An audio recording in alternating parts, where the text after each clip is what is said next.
again. All right, here we go. Trying again. Take two. Good morning. The Start Today morning show. So we went through this crazy adoption journey, right?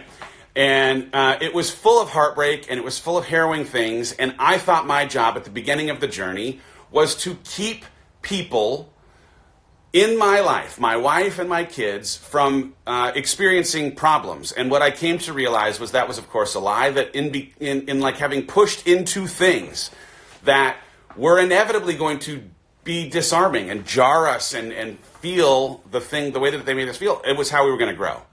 If you're just joining us, Rachel Hollis, she already had to leave this morning. We have traveled to this city separately. She and I are traveling away from this city separately. She has meetings this morning. I have the opportunity now to hang out with you. And I'm going to read a little bit out of my book. So the chapter is, It's My Job to Protect Them from Problems. That is not the case. And so I want to tell you about our adoption journey through the lens of it absolutely being something that was for them, these problems that we walked into. We had twins that came into our life, right? We were told that we were adopting these twins. They were left at a hospital on the fourth day of their having been alive. We got a phone call suggesting their adoptability. We'd been trying our best to adopt through foster care for the better part of a year, and this was the answer that we were told was going to expedite us achieving this goal of completing our family.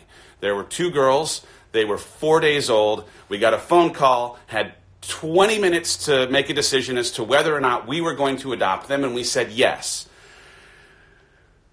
The first month was a blur. Sleep didn't really exist, and if it did, it happened during strange hours in unconventional places. It never synced with anyone else's. It was exhausting and hard, and the happiest I've ever seen my wife. Our family was complete. Our adoption journey was done. These babies that we picked up at the hospital and named and sleeplessly kept alive for a month were thriving, starting to get into a rhythm. Our chaos was slowly turning to normalcy. They were ours. We were us. It was good. And then it wasn't. We got a call about 5 weeks in telling us that the outreach, that fateful Thursday afternoon, that call that represented the adoptability of these babies, that had given us 20 minutes to decide, it turned out to have been a misrepresentation, a story, a thing that a desperate emergency social worker had said, thinking it was a likely scenario that would play out, not knowing that there was a biological family member petitioning the courts in the background for custody. Custody for our daughters. Well, our daughters is a misnomer. They weren't ours. They never were. I thought the call in July was the one that would change our lives, that call asking if we would adopt them. In truth, the call in July was the disruption that we chose. The call in August was the disruption that chose us. The next few weeks were brutal. We were given a breakdown of how a judge would hear a case, how things usually go in these proceedings, how the twins might be able to stay, but how if these social workers explaining things were honest, they'd likely have to leave our home. The rest of the world did not exist. We felt broken and scared and confused, and that light started flashing again. Flight, flight, flight. Protect Rachel, protect your boys, protect yourself, protect your broken hearts. I was numb. Rachel was gutted. And a few weeks after, that same white van that had dropped off 2 baby girls in the spring was back with 2 baby girls in the fall, this time taking them away. It happened in the blink of an eye. It happened with little fanfare or emotion from the woman who nonchalantly put them in the car seats and threw a nice but unconvincing wave as she pulled away. They were gone. We were shattered, and Rachel was done. The aftermath of twins leaving wasn't pretty. Our boys watched as we modeled true sadness. Rachel and I were in the bottom of a trench, clinging to each other, trying to survive. It didn't feel like it in real time, but it took the hardest thing we'd ever been through to see how strong we could be for each other.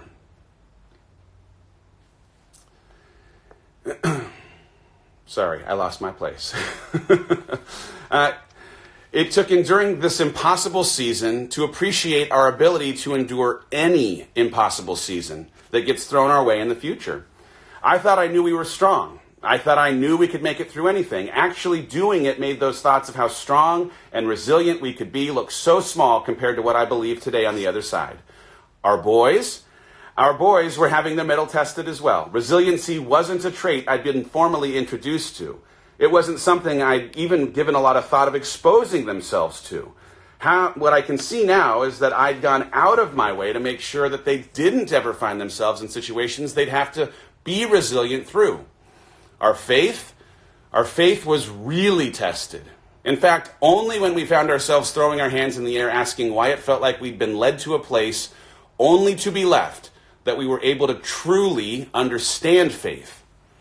It's easy to believe when things are going well. Believing while they're going terribly wrong, that was something I'd never truly been forced to do. It took this experience to change my thinking. As hard as it was to watch, the impossibility of fixing what was happening in our lives showed us the incredible power of enduring, proving to us as a family that we were up for it. We came out the other side stronger, even though it required discomfort and tears and uncertainty. The idea of pulling ourselves up and going back to normal was hard to wrap our heads around. It didn't feel possible. But a couple weeks after the twins left, we found ourselves in the backyard, stuck in a conversation we'd been in since they left. How do we move forward?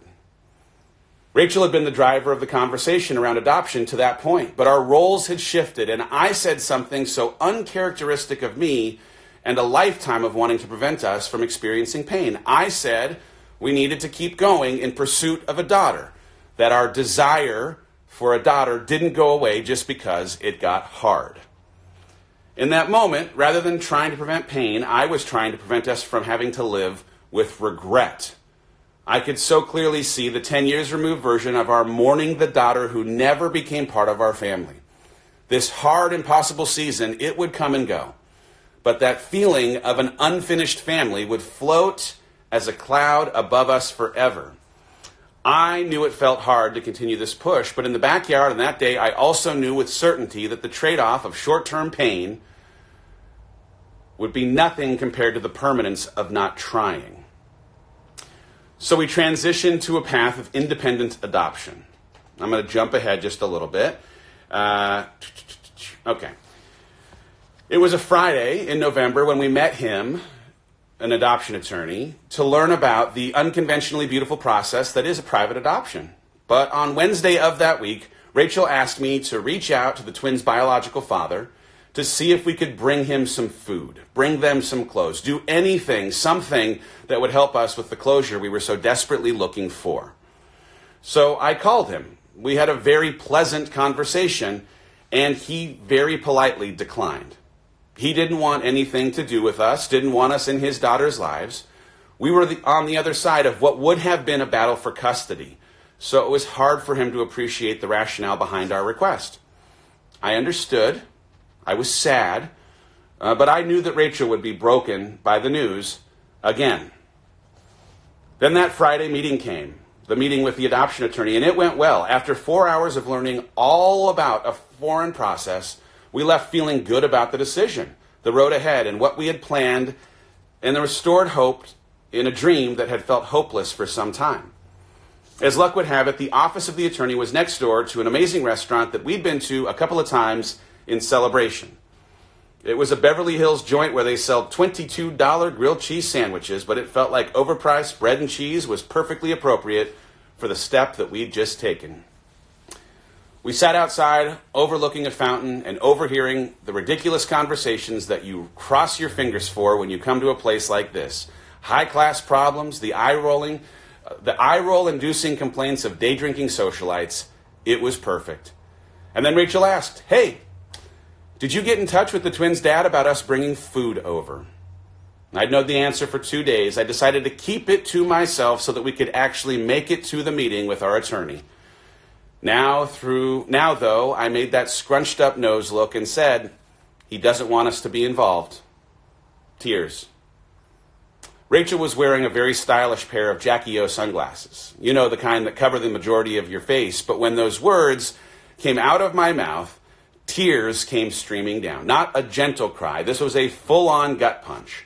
She was sent back to the instant when the twins when the news of the twins' unadoptableness was delivered. She composed herself long enough to say 2 words through very heavy sobbing. I'm done. My compelling argument in our backyard was one thing, but this time I didn't think I could change her mind. This wasn't about the last 4 hours of a meeting being wiped out. This was a choice to end the marathon that was this ever-changing slog to adopt a daughter. Rachel was done, and in that moment, I was done with her. The tables at this $22 grilled cheese restaurant were incredibly close to each other. Close enough that when the man at the table next to us slammed his hand down on our table, it startled us both out of our tears. "You can't give up," he told us emphatically.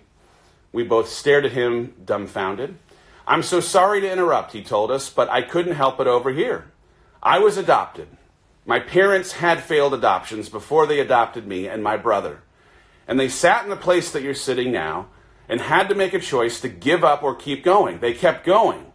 If they hadn't kept going, I wouldn't be here. If they hadn't kept going, I wouldn't have graduated to the top of my class or married my wife or have my career. You can't quit. I think I'm sitting here right now because I'm supposed to tell you that you can't give up." Our jaws were on the floor. We wiped away our tears and reached our hands to officially introduce ourselves to the stranger sitting next to us. He responded with 2 more words that I'll never forget. "I'm Noah." Of course his name was Noah. Of course, in the flood that we were experiencing, we were sent to Noah to help us appreciate that we needed to go on. That in a sea of doubt that truly tested our faith, God had been with us the whole time. We decided not to give up. November became January, and we were paired with a pregnant mama looking for adoptive parents for her baby.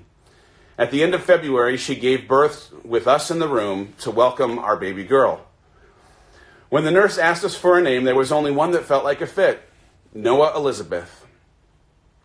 Noah for the original Noah who trusted and built despite the lack of evidence for the impending flood, as well as Noah in the restaurant who had encouraged us to have faith at a time when the path didn't feel safe or certain. And Elizabeth, the middle names that are shared by my wife, and the extraordinarily wonderfully selfless woman who chose to trust us with her baby. It was a happy ending to our nearly 5-year journey. Our process, golly, I didn't mean to get all emotional, but I can't help it. This is an emotional story. Our process of adopting this baby was one that took us into these places where it was so uncertain, it was so hard, it was so difficult to see that this was for us and for our family and for our faith and for building a resilience in who we are. That if I had stuck to this lie that it was my job to keep people in our orbit, my life, my family, from having to experience problems, we wouldn't have recognized how strong we could actually be. And as much as, my goodness, I am not interested in experiencing 2016 again, I am so grateful every single day for the massive amount of pain that our family had to endure because it has fundamentally changed the way that I think about what we can handle on a going forward basis. And if you find yourself right now in the middle of that hard season and there's this impulse to throw in the towel because of what it might mean to someone that you love to have to deal with the possibility of hurt or the disappointment or whatever it might be, I want to encourage you. You will be so strong on the other end of surviving this season because this is part of what is going to create your strength and your sense of resiliency and the belief that you will end up having for the rest of your life of your ability to persevere through literally anything. The day that we got to meet Noah's first mama was beautiful. We were in the room. It was a miracle. It was literally a miracle. we got the opportunity for 48 hours after she was born to just be with her, to hang out, pass the baby back and forth, and connect. And she is an awesome, selfless, wonderful human being who we are still in contact with, who will know Noah one day as she's able to actually understand what the heck is going on. It is, it's a beautiful, beautiful thing that if we hadn't had the experiences of heartbreak, if we hadn't had the experiences of the pain, we would have never had the benefit of obviously celebrating 3 years of this baby, this amazing world changer in the making baby being alive, but we also wouldn't have had the extended family that we now have, and the rippling effects, honestly, inside of our own family. The way that we walked through adoption in some ways planted seeds for my sister, who's now adopted 3 children, and Rachel's sister, who has adopted 1 and almost 2 children. Our family has grown in so much love, in part because of having pushed through the hardness of what felt like the bottom of a valley. So I want to encourage you, if you feel like you are down inside of that valley, dang it, I see you. I don't like the fact that you're there, but man, if you can in any way see that there's a possibility that you are having some of the muscle that you will need 3 years from now, built because of the way you are enduring and persevering and becoming stronger in this season of struggle, man, I want to encourage you that I have seen it myself. I know it to be true, and I'm cheering for you to find victory once this dark season comes and goes. Y'all, I would be remiss to not acknowledge the fact that y'all bought a bunch of tickets to this run. That's a hard pivot, but I'm pivoting. The Rise Run tickets are on sale, and we have gone through about 40% of the tickets. It's unbelievable how many people signed up for the run.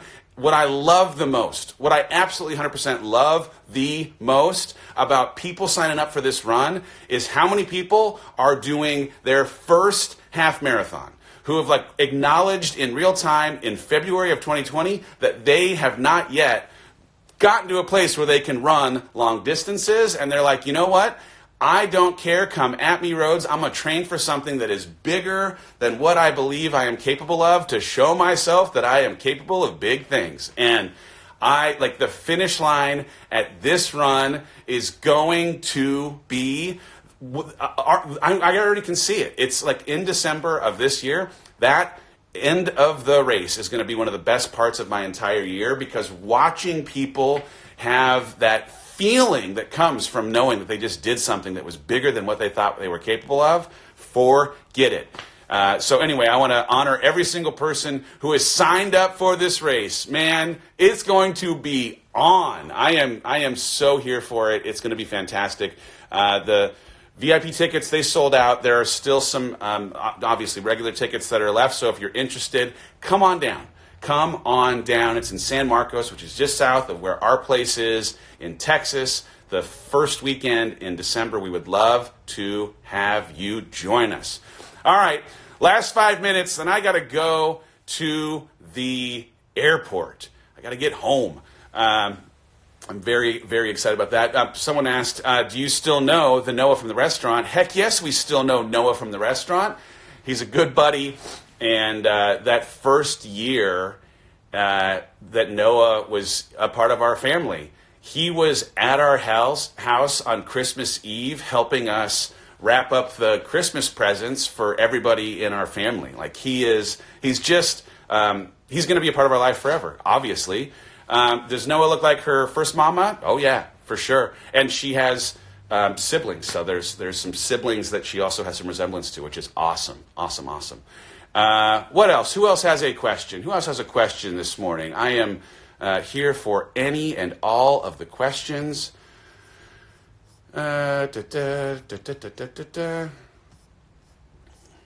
Let's see. Any other questions? No questions? Y'all just out there celebrating Noah's birthday on your own. Can we circle back and go get or run with friends after doing the half once we finish, Stephanie? That's a good question. I don't know. I'm going to be honest. That's a good question that we'll have to find out and put in the old FAQs. I know that I've always seen people kind of walking back the line to stand on the side, but I'm not sure if you can go back into the course. So I'm not sure. What's the best app or training program to use for the run? So we're going to send, each month, you're going to get information leading up between now and next. We're going to send, like, here's some tips on how to train. And then once we get to about somewhere in like the 16 to 20 weeks in advance kind of time frame, like specific plans for, here's what we would recommend you do. But in terms of apps, I use an app called Runtastic by Adidas. Not an ad. I'm not even sure that, it will be a thing that you love, but it's free. So if you want to download it and check it out, you can see. Let's see.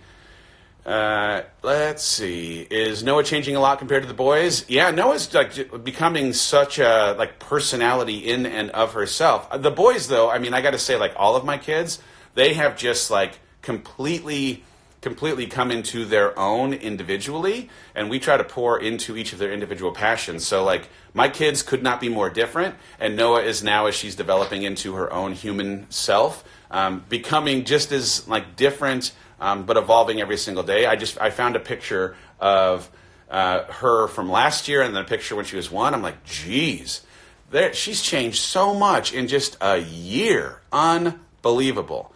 What kind of support can we expect on the Rise Run, and will there be a time limit? Well, Leah, there is going to be a lot of support. There's going to be a lot of people working the race. There's going to be stuff happening at each of the individual mile markers, and you need not worry about a time limit.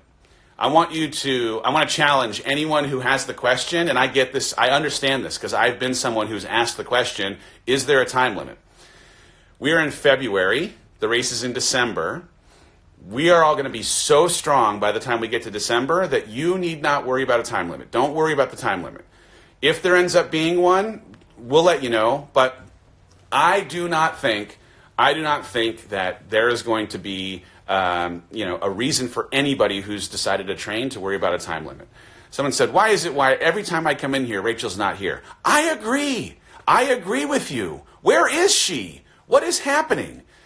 She and I travel to this city differently and are leaving this city differently, so she had to head out before me. I'm just trying to serve this audience with a little Dave time. I wish, trust me, that Rachel Hollis was here. Did you say that we could still sign up for the half? Heck yeah, you can still sign up for the half.